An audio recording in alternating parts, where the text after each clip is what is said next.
Menurut Alkitab, kapal Nabi Nuh kandas di pegunungan Ararat dalam bulan ke-7 dan pada hari yang ke-17. Sedangkan, menurut Al-Quran berbunyi, dan difirmankan, "Wahai bumi, telanlah airmu, dan wahai langit berhentilah." Air pun disurutkan, perintah pun diselesaikan, dan kapal itu pun berlabuh di atas gunung Judi, dan dikatakan, binasalah orang-orang zalim. Secara fonologi, maka kata Ararat yang disebutkan dalam kitab Kejadian ini, memiliki kemiripan kata dan makna dengan kata Irarutu. Irarutu sendiri, merujuk ke sebuah tempat di Provinsi Papua Barat, yang wilayahnya terbentang luas di 4 kabupaten di Provinsi Papua Barat, yakni mencakup, Kabupaten Teluk Bintuni, Kaimana, Fakfak, dan Teluk Wondama. Menurut Dr. Jason Alexander John Jackson dalam disertasi doktor filosofinya menyebutkan, secara terminologi, kata Irarutu merujuk kepada dua hal, yakni sebagai bahasa asli Irarutu, dan kedua sebagai penduduk asli Irarutu.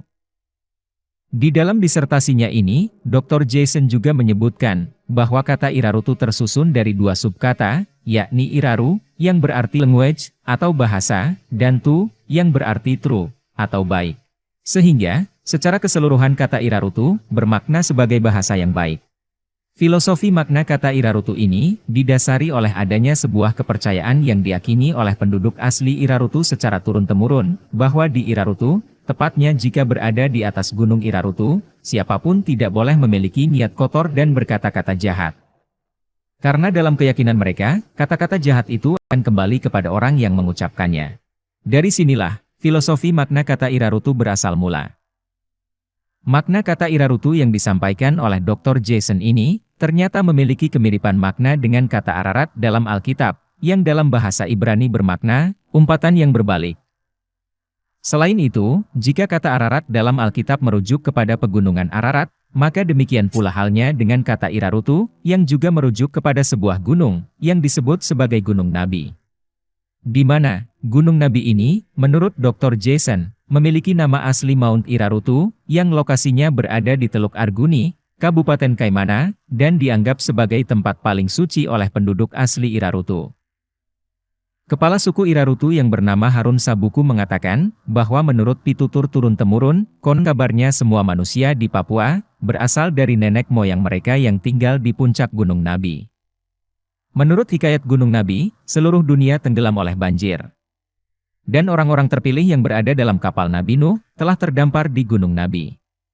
Masih menurut hikayat yang sama, disebutkan bahwa pasca banjir surut, Nabi Nuh dan ketiga anaknya yang bernama Irarutu, Mairasi, dan Kuri, beserta 48 orang penumpang lainnya yang berada di dalam bahtera tersebut, turun dari Gunung Nabi lalu menyebar ke seluruh dunia. Irarutu menuruni Gunung Nabi melalui rute Sungai Narmasa, lanjut terus ke Tugarni, menuju Teluk Arguni. Sementara Mairasi menuruni Gunung Nabi melalui rute Sungai Urere, lanjut terus ke Lobo, dan terus menuju Teluk Triton. Sedangkan Kuri menuruni Gunung Nabi melalui rute Sungai Wosimi, tembus hingga ke Teluk Bintuni, dan Teluk Wondama.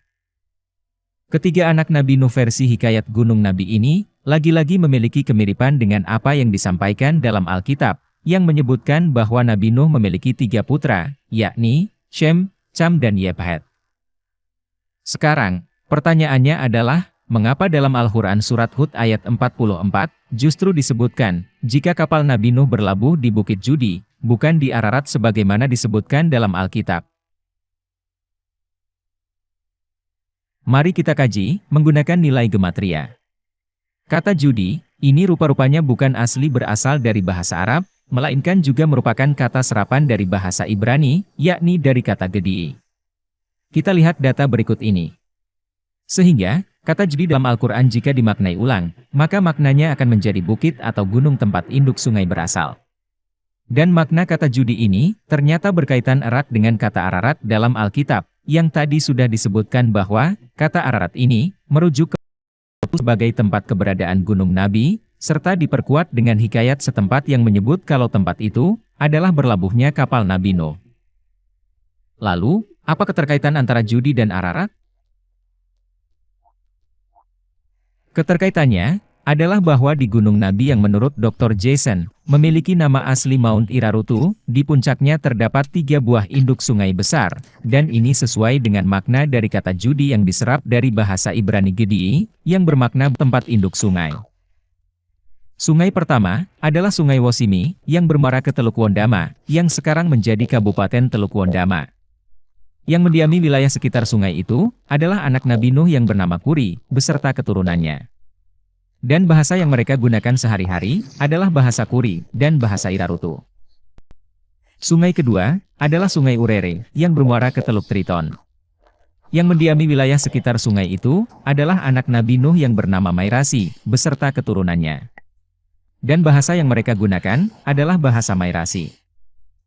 Sedangkan sungai ketiga, adalah Sungai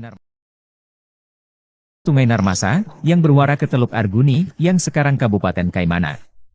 Yang mendiami wilayah sekitar sungai itu, adalah anak Nabi Nuh yang bernama Irarutu, beserta keturunannya. Dan bahasa yang mereka gunakan, adalah bahasa Irarutu. Sehingga, dari sini kita akhirnya paham, bahwa yang dimaksud sebagai judi oleh Al-Quran, dan Ararat oleh Alkitab, ternyata merujuk ke tempat yang sama, yaitu Gunung Nabi, di mana nama aslinya adalah Gunung Irarutu yang lokasinya berada di Teluk Arguni, Kabupaten Kaimana, Provinsi Papua Barat, Indonesia. Dengan demikian, kesimpulan yang dapat diambil dari kajian ini adalah, judi adalah Ararat, yang sama dengan Irarutu, yaitu Gunung Nabi. Masih mengenai Gunung Nabi Papua, sebuah jurnal ilmiah terbitan Australian National University tahun 2015 yang kami tampilkan ini, disebutkan sebagai berikut. Artinya, Papua adalah tanah tempat Adam dan Hawa diturunkan dari surga. Tanah di mana kapal Nabi Nuh berlabuh, dan tempat di mana seluruh tokoh penyebar ajaran kitab suci tinggal. Ada sebuah gunung di Papua yang terletak di dataran antara Teluk Arguni dan Teluk Wondama, dikenal dengan nama Gunung Nabi, yang seringkali dikunjungi oleh beberapa penduduk Muslim Papua jika mereka ingin melaksanakan ibadah haji ke Mekah. Sehingga, hipotesis yang muncul dari apa yang disebutkan dalam jurnal ilmiah tadi terkait Gunung Nabi atau Gunung Irarutu adalah, pertama, Gunung Nabi adalah tempat diturunkannya Adam dan Hawa.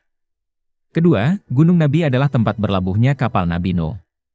Ketiga, Gunung Nabi adalah tempat beberapa nabi menyebarkan ajaran kitab suci. Terkait ketiga hipotesis tentang Gunung Nabi ini, rupanya, Dr. Jason juga menyebutkan sebagai berikut.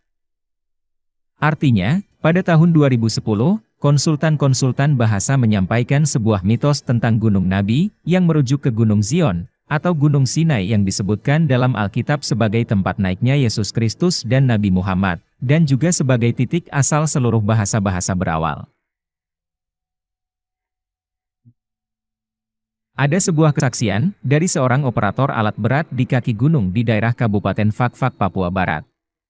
Ketika menjelang waktu maghrib, dia bertemu dengan seorang kakek-kakek tua yang tidak menggunakan baju, alias bertelanjang dada, dan hanya menggunakan kain cawat berwarna merah, yang hanya sekedar untuk menutupi auratnya. Tanpa menaruh curiga sedikitpun, orang ini diajak oleh sang kakek untuk berkunjung ke rumahnya. Dalam perjalanan, tanah tempatnya berjalan itu bukan tanah seperti biasanya yang padat dan keras, namun lebih seperti berjalan di atas balon. Kemudian ketika sudah dekat dengan daerah perkampungan tempat si kakek tinggal, dia melihat adanya sebuah tempat yang jika dilihat dari susunan pohon-pohonnya, berbeda jenis dengan pohon-pohon yang ada di hutan di kaki gunung tersebut. Sepanjang mata memandang, terlihat jika pohon-pohon tersebut memiliki ketinggian yang sama, seolah seperti dipangkas, dan dirawat oleh seorang tukang kebun. Dia juga melihat dengan mata kepalanya sendiri, bahwa si kakek ini berjalan di atas permukaan rawa-rawa, seperti orang sedang berjalan di atas air. Seketika dalam waktu singkat, mereka sudah berada di perkampungan tempat sang kakek tinggal. Sepanjang penglihatannya, tempat tersebut dipenuhi cahaya terang benderang, dan banyak dihuni orang-orang yang berasal dari berbagai ras dan bangsa. Mulai dari yang berkulit putih bersih, sampai kepada yang berkulit hitam legam. Dan anehnya, di sepanjang jalan menuju perkampungan itu, terlihat berserakan batu-batu permata berwarna-warni, yang seakan tidak tersentuh manusia sama sekali. Selain itu, persis di tengah-tengah perkampungan, terdapat sebuah danau besar di atas gunung yang airnya asin seperti air laut, dan dipenuhi banyak ikan-ikan laut beraneka jenis. Setibanya di rumah sang kakek, dia pun dipersilahkan duduk, dan sang kakek pun memperkenalkan dirinya sebagai Tete Cawat Merah, yang bermakna kakek yang menggunakan celana cawat merah. Sang kakek bercerita, sebelum tinggal di Gunung Nabi Papua, ia adalah orang yang pertama membuka peradaban di Pulau Jawa, tepatnya di daerah sekitar Pandeglang, Banten. Ketika itu, ia dijuluki sebagai Aki Tirem, yang bermakna kakek yang pertama. Kata Tirem ini berasal dari bahasa Ibrani, terem, yang bermakna yang pertama, atau awal mula. Sang kakek juga bercerita bahwa Gunung Nabi di Papua itu ada dua, yakni Gunung Nabi Kecil yang berada di Bomberai, Kabupaten Fakfak, Papua Barat. Gunung ini dikenal masyarakat setempat sebagai Gunung Baham. Dan yang satunya lagi adalah Gunung Nabi Besar yang berada di Teluk Arguni, Kabupaten Kaimana, Papua Barat. Kedua gunung Nabi ini disebut sebagai Pegunungan Irarutu, yang dalam Alkitab disebut sebagai Pegunungan Ararat. Sang kakek menyebutkan dirinya sebagai Babe, yang dalam bahasa Irarutu artinya adalah laki-laki tua. Tugasnya sebagai Babe adalah menjaga Gunung Nabi Kecil yang berada di Bomberai, tempat di mana Nabi Musa menerima 10 perintah Tuhan, dan tempat di mana Nabi Musa meninggal, serta dimakamkan. Di puncak Gunung Nabi Kecil, terdapat sebuah danau air asin yang dipenuhi oleh ikan-ikan air laut, sebagai simbol wahana pengetahuan agama Islam yang luas. Di mana ikan-ikan di dalamnya merupakan simbol umat Islam, itulah sebabnya sang kakek selalu terlihat membawa Al-Quran berbahasa Arab gundul. Sang kakek juga menyebutkan bahwa Gunung Nabi Besar di Teluk Arguni dijaga oleh seorang Babele, yang dalam bahasa Irarutu artinya adalah perempuan tua. Tugasnya sebagai Babele adalah menjaga Gunung Nabi Besar, tempat di mana Nabi Harun meninggal dan dimakamkan. Di puncak Gunung Nabi Besar, terdapat sebuah danau air tawar yang airnya manis. Di sana dipenuhi oleh ikan-ikan air tawar, sebagai simbol wahana pengetahuan agama Yahudi dan Nasrani. Di mana ikan-ikan di dalamnya merupakan simbol umat Yahudi dan umat Nasrani. Itulah sebabnya, sang Babele selalu terlihat membawa Alkitab berbahasa Ibrani gundul. Nah, demikianlah sekelumit kecil hasil kajian guna mengungkap misteri tentang Gunung Ararat dan Bukit Judi sebagai tempat berlabuhnya bahtera Nabi Nuh. Hikayat lokal yang ditelaah lebih mendalam, ternyata menghasilkan pengetahuan yang luar biasa. Terlepas benar atau salah, manusia hanya bisa menggali kebenaran, dan Tuhanlah yang Maha mengetahui kebenaran yang sesungguhnya.